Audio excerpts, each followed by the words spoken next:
Formal lang na i-turnover sa New NAIA Infrastructure Corporation o NNIC ang operasyon ng Ninoy Aquino International Airport. Layo ng bagong management na maiangat ang kapasidad ng paliparan at pagandahin ang koneksyon ng mga terminal. Balitang hatid ni Nico Wahed.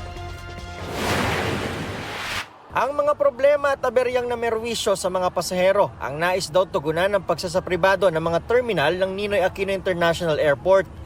Formal lang na i-turnover ng Department of Transportation at Manila International Airport Authority ang operasyon ng NAIA sa New NAIA Infrastructure Corporation o NNIC na pinamumunuan ng San Miguel Corporation. 114 billion pesos ang investment ng NNIC sa ilalim ng 15-year concession.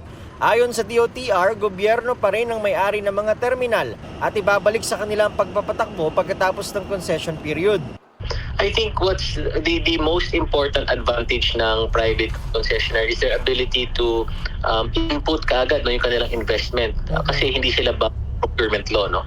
Ayon sa MIAA, layo ng public-private partnership na ito na maiangat ang kapasidad ng paliparan sa 62 million passengers mula sa kasalukuyang 35 million. Mula 40, gagawing 48 flights ang kayang i-accommodate kada oras.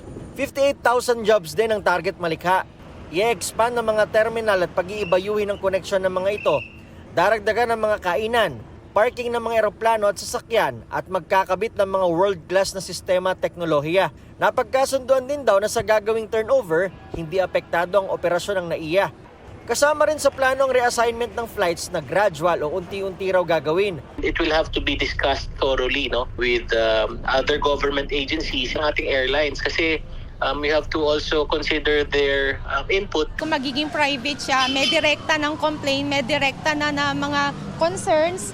So siguro mas mabilis. Sana mas gumanda yung terminal, mas lumuwag. Sana mas umangat na kahit kaunti lang. Sana hindi na masabi ang worse.